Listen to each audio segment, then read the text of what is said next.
5 Nepali movies which were inspired from Indian cinema. The last one is highly surprising, so watch till the end. Hello and welcome to the other episode of Yo Film Bhanne Cheez Yastai Ho.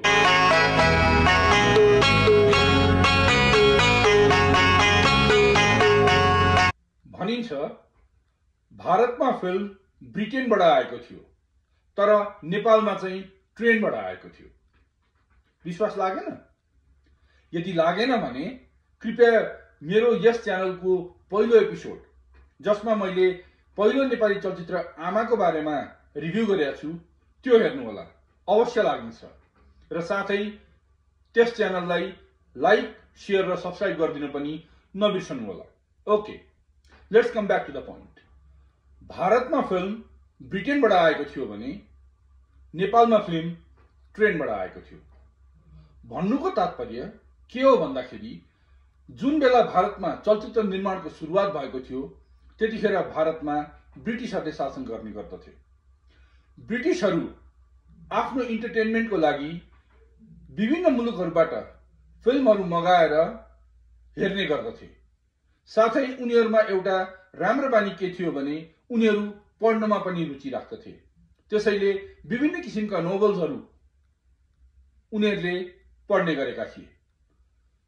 ब्रिटिसहरूले भारत छोडेर गएपछि त्यही film र नोभल्सहरूलाई हेरेर, पढेर र बुझेर भारतीय फिल्म मेकर्सहरूले आफ्नो फिल्मप्रतिको ज्ञान बढाएका थिए र त्यसै अनुसार उनीहरूले भारतमा चलचित्रको विकास गरेका थिए। भारतीय फिल्म मेकर्सहरूले इंग्लिश मुभिज र नोभल्सहरूबाट पढेर हेरेर ज्ञान प्राप्त गरे जस्तै नेपाली फिल्म मेकर्सहरूले पनि भारतीय फिल्म क्षेत्रमा काम गरेर त्यसको अनुभव लिएर र दक्षता बटुलेर नेपालमा फर्केर आई फिल्म निर्माण गर्न थालेका थिए।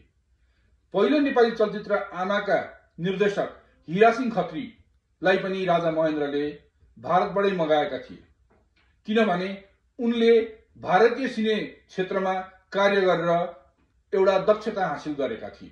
जसरी भारतीय फिल्म मेकर्सहरूले विभिन्न नोभल्सहरू पढेर र विभिन्न अंग्रेजी सिनेमाहरू हेरेर, बुझेर त्यसबाट प्रभावित भएर भारतमा विभिन्न किसिमका हिन्दी चलचित्रहरूको निर्माण गरे, त्यसै गरी पुराना नेपाली फिल्म मेकर्सहरूले पनि भारतीय सिने क्षेत्रमा कार्य गरेर त्यसमा दक्षता हासिल गरेर र साथै अनुभव बटुलेर र त्यसबाट प्रभावित भएर नेपालमा फर्केर आई विभिन्न किसिमका फिल्महरू बनाउने प्रयास गरेका थिए।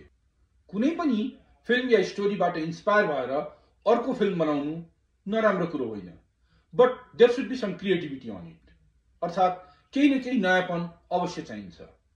यहाँहरूलाई जानकारी गराउँ कि 1954 मा जापानिज भाषामा बनेको फेमस र superhit movie the seven samurai बाट इन्स्पायर भएर भारतमा 13 वटा चलचित्र बनेका छन्। सत्य पे सत्ता, शोले र खोटे सिक्के, यही 13 मध्ये 3 वटा हिट फिल्म हुन्। सेम स्टोरीमा बने पनि यस फिल्ममा राइटर र डिरेक्टरले केही न केही नयाँपन अवश्य दिएका छन्। यसै सन्दर्भमा आज हामी नेपालमा बनेका 5 वटा चलचित्रको बारेमा कुरा गर्दैछौँ, जुन हिन्दी भाषामा बनेका चलचित्रबाट प्रभावित भएर बनाइएका थिए। Okay, let's go and watch it. Inspired मुभिजको लिस्टमा नम्बर 5 मा रहेको छ सन् 1998 मा नेपाली भाषामा प्रदर्शनमा आएको चलचित्र चोर। राजकुमार शर्माद्वारा निर्देशित यस चलचित्रमा राजेश हमाल र विपना थापाले मुख्य भूमिकामा अभिनय गरेका थिए। यो चलचित्र हिन्दी भाषामा सन् 1993 मा प्रदर्शनमा आएको चलचित्र अनाडीबाट हाइली इन्स्पायर्ड देखिन्छ। अनाडीका निर्देशक के मुरली मोहन राव थिए र यस फिल्ममा वेंकटेश र करिश्मा कपूरले मुख्य भूमिकामा अभिनय गरेका थिए। तपाईहरुको जानकारीको लागि बताइदिउँ, अनाडी was a remake of a Tamil film named Chinna Thambi, which was released in year 1991. त्यस पछाडि यही फिल्मलाई तेलुगु भाषामा चान्तीको नामले पनि प्रदर्शनमा ल्याइएको थियो।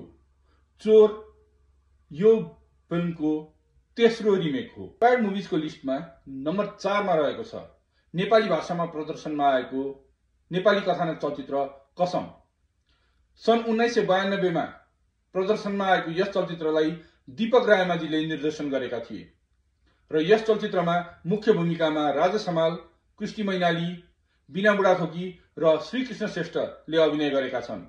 This movie was a super hit movie of that period, but this movie was highly inspired from Hindi movie Ankush, which was released in the year 1986, written and directed by N. Chandra.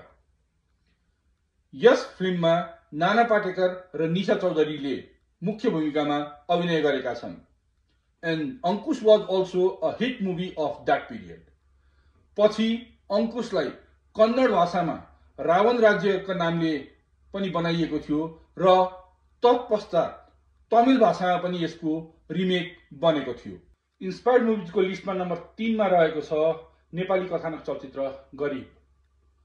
सन् 1996 मा प्रदर्शनमा आएको यो film सम्मुजित बास्कोटाको कथामा ब्रजेश खनालको परिकल्पनामा अशोक शर्माले निर्देशन गरेका हुन्।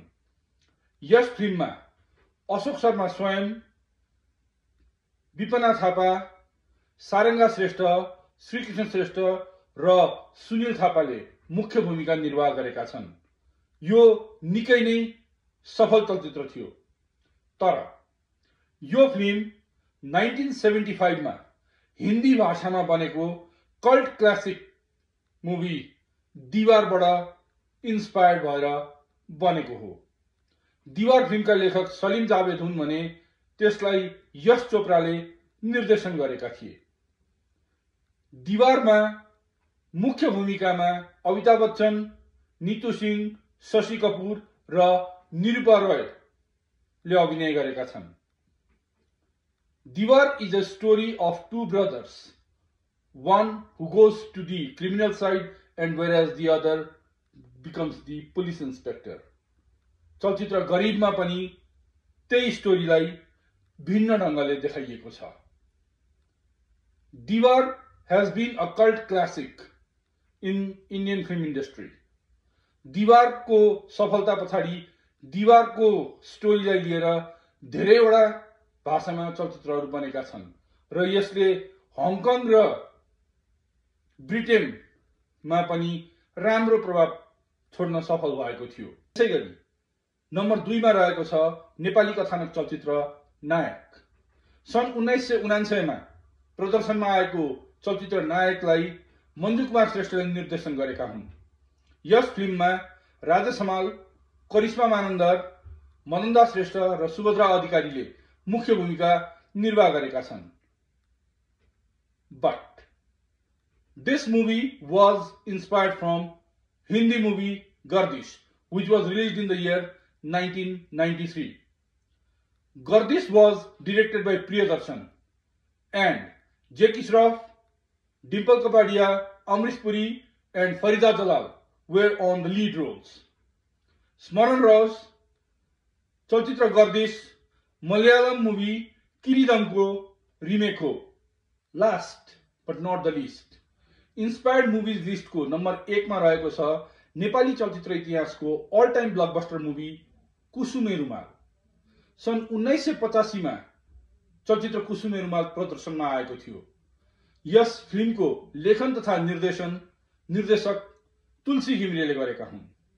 यस फिल्ममा भुवन केसी, तृप्ति, उदित नारायण झा र निरसा को मुख्य भूमिका रहेको छ। यो फिल्म 1967 मा हिन्दी भाषामा बनेको चलचित्र मिलनबाट इन्स्पायर्ड देखिन्छ। चलचित्र मिलनका निर्देशक ए सुब्बाराव हुन् भने त्यस फिल्ममा सुनिल दत्त, नूतन, प्राण, जमुना र देवेन वर्माले मुख्य भूमिका निर्वाह गरेका छन्। यहाँको जानकारीको लागि मिलन पनि 1963 मा तेलुगु भाषामा बनेको चलचित्र मुगा मनसुलुको रिमेक हो र मुगा मनसुलु पनि 1963 मा तेलुगु भाषाको हिट चलचित्र थियो। चलचित्र मिलनले पास्ट लाइफको बारेमा देखाएको छ। जस्तै हिरो र हिरोइनको पुनर्जन्म भएर पहिलो जन्ममा के भएको थियो, के घटना घटेको थियो भन्ने बारेमा चलचित्र मिलन रहेको छ। त्यही स्टोरीलाई भिन्न तरिकाले एउटा ट्रायंगुलर लभ स्टोरीमा कन्भर्ट गरेर तुलसी घिमिरेले नेपाली चलचित्रमा ल्याएका छन् र स्मरण रहोस्, नेपालमा रजत जयन्ती मनाउन सफल नेपालको पहिलो चलचित्र कुसुमे रुमाल नै हो। आजलाई यति नै।